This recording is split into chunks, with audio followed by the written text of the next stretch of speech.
Hi, my name is Wyatt Keller. I'm in the group with Elena Abeg, Katie Taylor, Jordan Plummer, and Lauren Wessel, and this is our TED Talk on underage drinking. Welcome to my TED Talk. Did you know people ages 12 to 20 drink up to 11% of the alcohol in the United States? We did a survey of ISU students, and 49 out of the 60 students said that they drink alcohol. Only 16% of these 60 people were the actual legal age to drink alcohol. So today, I will be informing you of the risks and consequences teens face when they participate in underage drinking.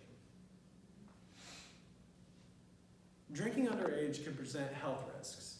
According to the Partnership for Drug-Free Kids, teen brains are more vulnerable to alcohol than an adult brain would be. Research shows the brain does not fully develop until a human is 25 years old. Drinking before the brain is fully developed can potentially affect the brain structure and the function. Underage drinking also puts teens at risk to develop alcohol problems later in life, such as alcoholism and depression. It can also decrease the liver function, even sometimes to failure. Not to mention, it can make you do some really stupid stuff. Recently, a student on our campus was admitted to the hospital because he was suffering from severe alcohol poisoning. This student was admitted with a 0.40% blood alcohol content, or BAC. That is 5 times the legal limit, with the legal limit being 0.08% BAC. At a 0.4% BAC, a person could potentially be induced into a coma or even have sudden death due to heart or respiratory failure. A student could also face multiple consequences by drinking on campus. Repercussions in academics, club sports, and Greek life chapters can develop from participating in underage drinking at ISU. According to the Alcohol Awareness Handbook on the Indiana State University website, consuming alcohol affects academics by missing classes, not meeting due dates, and scoring poorly on exams. Students participating in club sports on campus can face suspension if they are under the influence during or traveling to sporting events. Also, from personal experience, being in Greek life, if you are intoxicated at a chapter function, a sporting event, let's see what else. There's also rush events too. You could be potentially sent to judicial board or standards for sororities, or you could potentially be kicked out of your chapter, put on academic probation, or suspension from any athletic events that are held throughout the academic year. Consequences with the law can happen off campus as well. If you are caught with alcohol while underage, you can be ticketed with possession of alcohol, whether you have an open drink or not.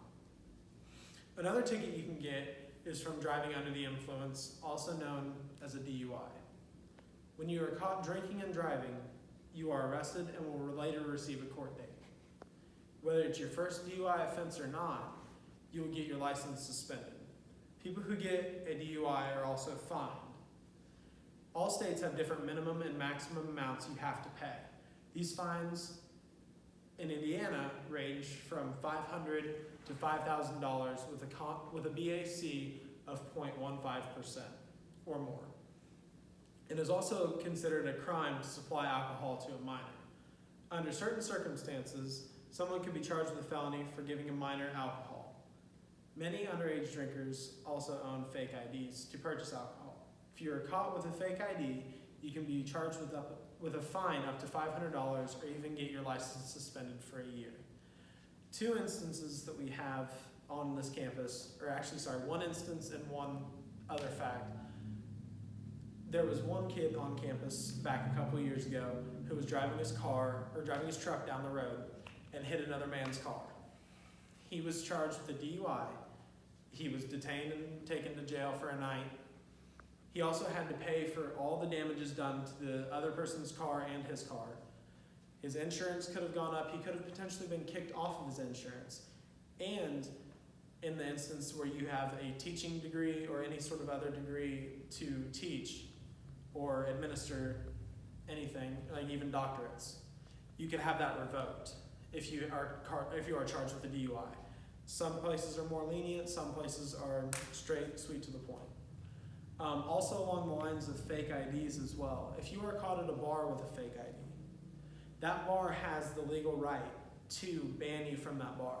So you may have used a fake ID at 18, and once you turn 21, you can't go to that bar.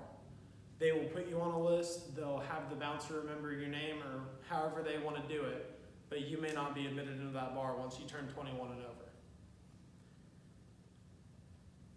Underage drinking is something that happens every day. It affects many of your friends and classmates, whether you realize it or not. If you know anyone who is currently struggling with underage drinking, here are a few hotlines to reach out to. You have the 24-hour alcohol hotline at 888-389-3165. You have the ISU Counseling Center at 812-237-3939. And if it's an emergency and you need immediate response, please dial 911 at 911.